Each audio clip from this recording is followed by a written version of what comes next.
Hey everybody, welcome back to another episode of Chippa in the third person. Mask on while driving. I'll take it off so you can see my mouth, but Lynn has high cases of COVID, trying to do my part, keep everybody safe. On my way to work for the first time since, Jesus, I don't even remember, the 7th? So it's been a bit. As a lot of you know from my post the other day, 2 days ago now, with my walk around the pond, I was exposed to COVID-19. My wife got it. She got a very mild case, thankfully, and is on the other end of it. We both are. I never got it. The kids never developed symptoms. I've been tested 2 times since she got her positive result and I got my negative result. Once to show that I hadn't caught it in the day that we didn't know if she had it or not, that I could have been exposed to her, and once to end my quarantine, which ended on Wednesday, which was 2 days ago, but I needed the official test results to go back to work, because it's a privilege of mine to work. But anyway, so I'm in my car going to pick up a paper copy of said test result and bring it into work. I want to thank everybody for all of the support during this, all the well wishes, the up to numbers on Patreon. It's really hard to have to do that. You know what I mean? I get it that the shows that I produce as a hobby, as fun, are not necessarily thought of as a product. No one is asking me for them. It's not a service that I'm providing that a lot of people would say it's e-begging and all of this crap. And I get it. It feels rough to have to do that. But at the same time, what's hawking yourself out for contract work? What's going to companies and negotiating how much your time is worth? All of it is begging. Do you know what I mean? It's all begging. I went to college and got a master's degree. I went to a state college. My student loans are paid off. I paid my student loans off. That is not a debt that I am dealing with. Doesn't mean that my wife's student loans are paid off. We're a single income house. I have to figure out a way to take care of that. Medical bills, health insurance for, our daughter's diagnosis. All of this stuff piles up. Add COVID to it. I'm home. We have to, either get people to come and help us with stuff or, pay premiums to have groceries delivered to the house. This is all shit that people don't think about. And so, all of these things add up. I have a very good job. I have not stopped doing that job, aside from COVID, which had me stuck at home, and I had to work from home, but I have not stopped doing that job. I do this for fun, number one. This brings me joy. Making these videos and sharing this stuff with you guys hopefully brightens your day and makes things better for you. The majority of the podcasts that I make, I try to make for free. The videos that I do, because it takes a little bit more time and effort, I stick them behind the Patreon paywall. It's a couple of things, probably 15 to 20% of the content I make, if that. So all I'm asking is, look at this as a guy is doing something he loves. What's $1 or $2 out of your pocket every month, if that's something that you can let go? Do you know what I mean? I'm not asking you to buy my groceries. I'm not asking you to, buy me video games. That's not what this money is for. This money is to take care of those bills and to give us a little bit of an extra piece of comfort in the fact that owning a home is not something that, unfortunately, you can do on a CVS retail salary. I wish it was. The country needs to get better.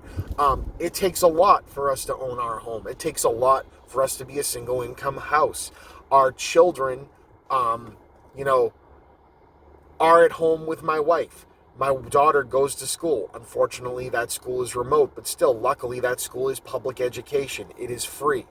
If we had to go to a private school, or if we had to go to daycare for both the kids so my wife could work as well, that would be $20,000, $30,000, $40,000 a year. I don't know about you, but there ain't that many jobs right there, right now out there that are paying that kind of money for someone that has to have the schedule of a working mother. If you can pull it off, good on you. If both adults are working from home and you both make six-figure salaries, good on you. If you're struggling worse than we're struggling, of course people are struggling worse than we're struggling. No one is forcing you to support and help me, but if you are, I really friggin' appreciate it. I would also really appreciate it that if you are able to help me, that you also think about going over and helping my brother, because my brother literally depends on only his Patreon now because of things that, have happened that are unfortunate, but it is what it is. So I just wanted to lay that on, that as I get back and go to work and I'm positive about it, doesn't mean that I want the Patreon increase numbers to stop. It doesn't change the debts and the issues and the things that me and my family had going on yesterday. Don't change all of a sudden because I'm out of COVID. This is, something that I would appreciate your help on.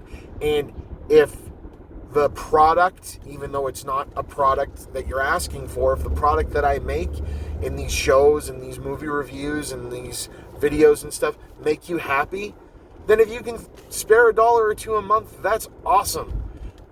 I do not take that lightly if you're able to help me that way. That's amazing. So I just wanted to say that. Now, with everything else going on in the world, watched the debate last night. I'm going to say something that's probably less than expected. I felt that both candidates handled themselves, for the majority of the debate, rather presidentially. There was decorum. They were allowing each other to speak.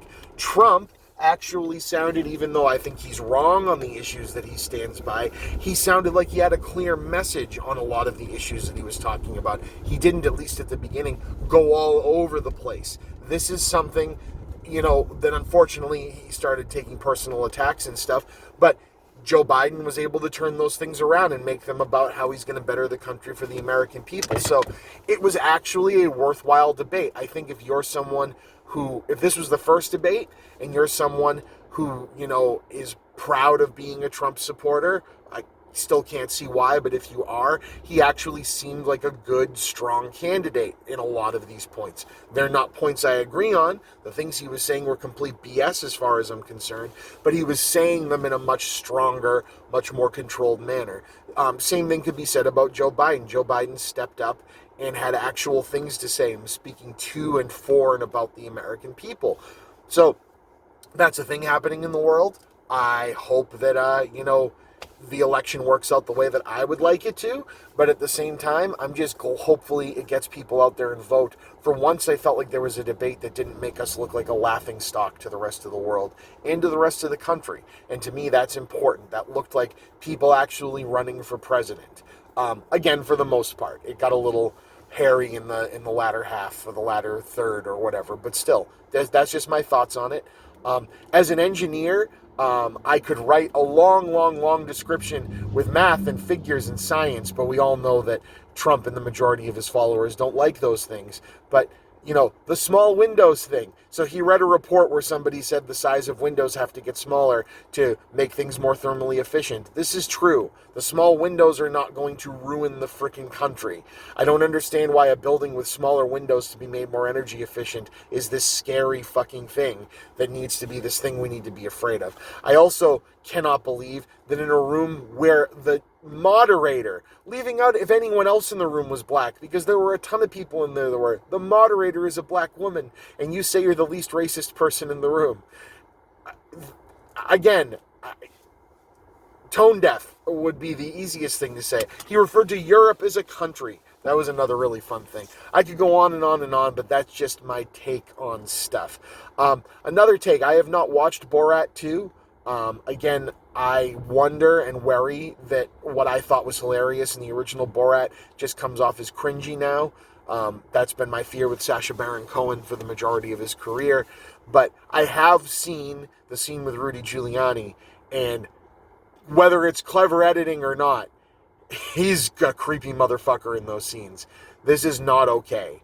Does it need, the tagline of she's only 15, don't do that? It doesn't matter. Like, yeah, that's gross. That's horrible. Maybe Giuliani didn't know. He's he's supposed to be a respected politician. You don't go and have drinks on camera for an interview with any woman alone like that. I'm sorry, you don't do it. Especially if you're who he is. But the whole thing is just weird. Arguing about semantics of whether we're tucking in his shirt. His hand was in there way longer than tucking in his shirt. I'm sorry. Whether he was doing what they think they do, we'll only really know if we were Giuliani or we were the person in the room. But either way, not a good look. With that, I got my negative test result this morning. My mother actually works for the COVID response, so, she was able to verify that for me too, because I missed a phone call and I'm like, crap, were they calling to tell me? It takes a while to get back through to someone, so I just said, hey, geez, yeah, don't worry, you're negative, you're good. So it's all been confirmed. I'm good to go. And yeah, just as I've said before, these are supposed to be positive things. Be excellent to each other. It's going to be a rough road ahead of this for everybody. If you're able to help me out, I would really appreciate it. If you're not, or if you think I'm just some sort of idiot that's begging for money, why are you watching this, and why are you acting, like you're my friend or my supporter? So other than that, love you guys. We'll catch you on the other side. Bye.